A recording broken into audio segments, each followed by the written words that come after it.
The night was deep. Jiang drove the car fast and steadily. After reaching home, Yan took a shower. When she came out, she sat on the bed and said weakly, "Shijia, I want to sleep by myself tonight." He didn't answer, looked at her, and walked out of the door. After a long time, he came back again, took her hand, and put an ice bag on her swollen right hand. Yan unconsciously pulled back her hand. "Don't move," he said faintly. He found the blue and purple fingerprints on her wrist, was stunned, and asked her, "What's going on? Who did this?" Yan didn't answer. After a moment's silence, she asked him softly, "Shijia, do you never have nightmares? Never dream of a ghost asking for his life? Have you ever felt uneasy about your conscience after doing so many immoral things?" He was slightly stunned at first, and then with a faint smile, he answered her, "Evil spirits are afraid of evil people. Even if they are ghosts, they also know how to bully the weak and fear the strong." She didn't even want to look at him. She sarcastically hooked the corner of her lips and slowly closed her eyes.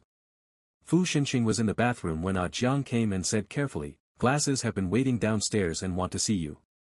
When Fu Xinqing went to see Glasses, he explained, "Nobody thought about the accident."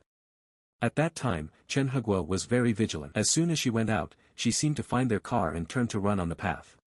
When they turned around again, she was hit. Fu Xinqing's voice was somewhat ambiguous.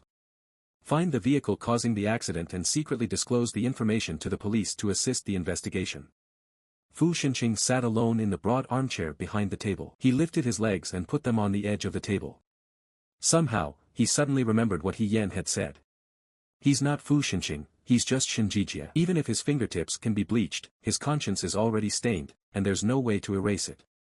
If she was the one who knew him best, she knew he was a man with a dark past. He didn't care whether Chen lived or died, the only people he cared about were the ones he loved. But what did that matter? He still cared about her. Fu Xinqing had been sitting in his study until dawn. In the morning, he went to the bedroom to check on Yan. She came out of the bathroom in her bathrobe and told him that she was going to visit Chen's house and take care of Mrs. Chen for Chen and help with her affairs. Fu Xinqing pursed his lips and said, "I will accompany you." Yan's expression was indifferent as she spoke in a cold voice, "Old lady Chen doesn't know what happened, so don't make things worse." Fu Xinqing looked at her in the eyes, and nodded, "All right, you can eat something first. I'll have Jiang accompany you later." Yan had no appetite. She reluctantly ate her breakfast, a piece of bread and eggs, and drank a glass of milk. Fu Xinqing sat on the side and watched her silently, concerned about her well-being. Hearing her mention the cold shower from last night, he asked, "Is your body feeling all right?" Her face remained unchanged as she replied in a flat tone, "The shower water was a bit cool last night, and I caught a chill." In the afternoon, she knocked at the door for a long time, but received no answer. Instead, a neighbor from across the hall opened their door slightly. A middle-aged woman poked her head out and said kindly, "Something has happened at the Chens. Mrs. Chen was taken away by an ambulance this morning." Yan's face turned pale. She stood there for a long time before asking the neighbor if they knew which hospital Mrs. Chen had been taken to. The neighbor thought for a moment and shook her head, saying, "I don't know. It was an ambulance. I didn't catch the hospital's name." Yan thanked her warm neighbor and turned away. Yan entered the car and whispered to Jiang, "Let's head to the hospital. First, check the nearest hospitals to find out which one Mrs. Chen was taken to." They drove to the nearest hospital.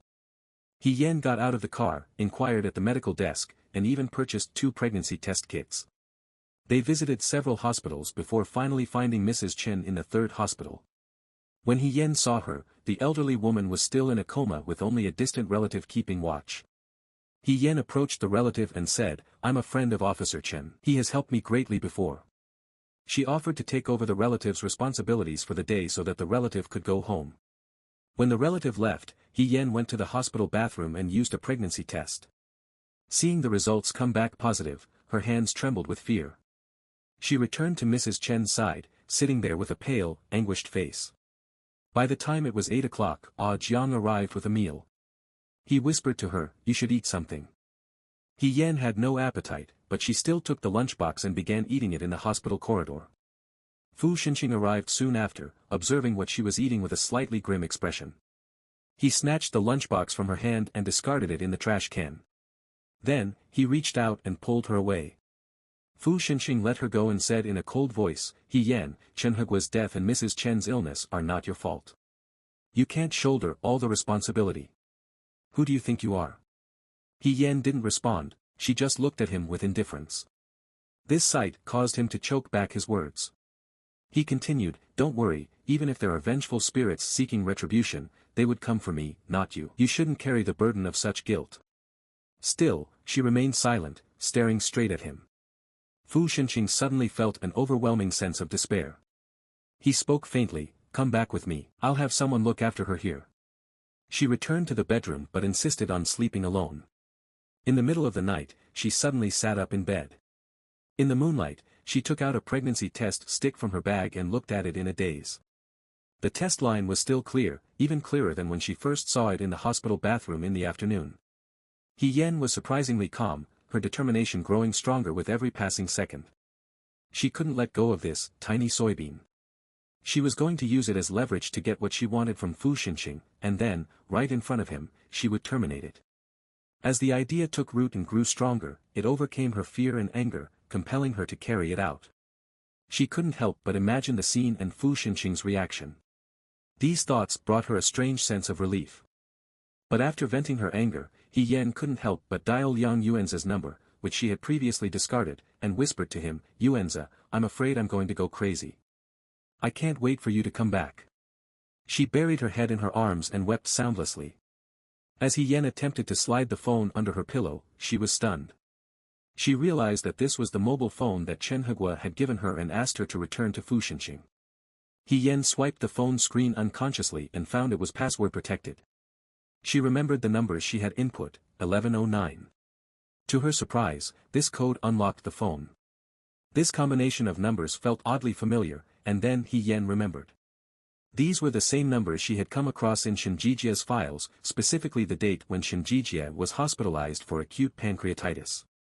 It was on this date that Shijia, who had been in prison, was switched with the original Fu Xinqing, becoming Fu Xinqing, the president of the Fu family's enterprise. He Yan couldn't fathom why Chen Hegua had used these numbers as her phone's passcode. She realized there must be a connection between these numbers and Fu Xinqing. She resolutely walked out of the bedroom and proceeded directly through the living room to the door of Fu Xinqing's study. Unaware that there was no one inside at the moment, she lightly knocked on the door to ensure no one was awake downstairs. Satisfied, she quietly entered the code lock on the door, inputting the 4 numbers. The lock clicked lightly, and the door actually opened. He Yan was taken aback, her hand remained on the doorknob for a long moment. Instead of entering the study, she closed the door again and returned to her bedroom to rest. The next day, she woke up as usual and went downstairs for breakfast without waiting for any instructions. Fu Xinqing's eyes showed slight signs of fatigue as he said, you don't need to go to the hospital today. I've arranged for someone to watch over it. I'll let you know if there's any news. She looked at him calmly and asked, am I not allowed to go to the company? Take a 2-day break at home for now. We'll discuss work later. He replied, gazing at her. I spoke to a doctor, and he mentioned that cold symptoms can be common in early pregnancy. Don't take any medication right now. When Fu Xinqing arrived at the company, he was feeling uneasy and found it difficult to focus on the documents. He summoned Jiang and instructed, find a trustworthy person to stay with Yan. Later in the day, Sister Hua came to the apartment to keep Yan company.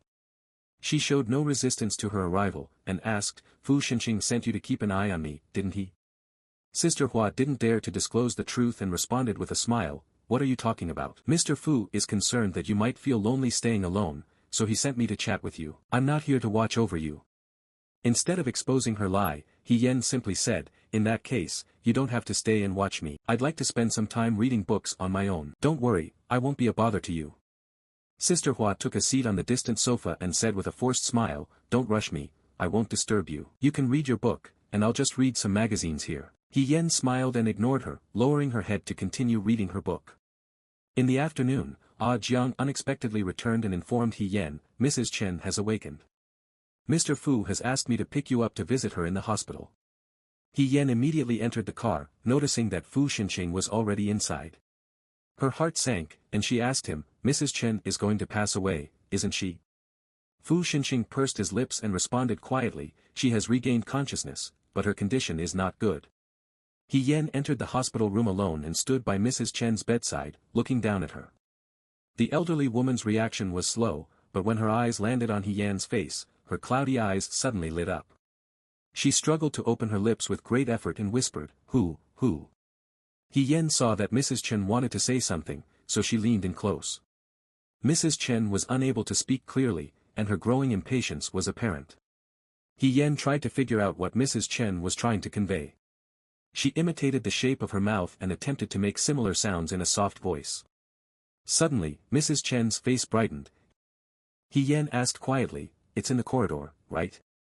Mrs. Chen closed her mouth and nodded slightly. Don't worry, I will get it. He Yen promised Mrs. Chen quietly. He Yen then inquired discreetly, who is handling Guoguo's affairs? The relative shook her head and lamented, I'm all alone and quite overwhelmed.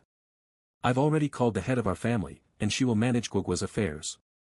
He Yen turned to the relative and said earnestly, if you trust me, I'll take care of Guoguo's matters. That's what Mrs. Chen was concerned about earlier. She feared for Guoguo and wanted to buy a cemetery for her next to police officer Chen. The relative appeared embarrassed and said, I heard that Guoguo's father's ashes are still stored in the memorial hall. Guoguo wanted to purchase a cemetery for her father when she earned enough money working. Where can she find the money now, especially considering? He Yen interrupted her, stating firmly, I'll take care of the funds. She glanced at Fu Xinqing nearby before continuing, you stay here and take care of Mrs. Chen. I'll handle everything else. Thank you so much, the relative said quickly, but He Yen stopped her. She wore a wry smile and said, I owe police officer Chen a great debt of gratitude, and I can't do enough to repay it. Just after she said that, they heard the ECG monitor in the ward beep. Both individuals outside the door rushed into the room. He Yen first checked the ECG monitor and quickly rang the call bell at the head of the bed, calling out urgently, the patient's condition is worsening. Call the doctor immediately. By the time the doctor and nurse arrived, the line representing the heartbeat had flattened. He Yen was silent once more. After a long while, she turned her head slightly and asked Fu Xinqing, do you know what I think of the Chen family?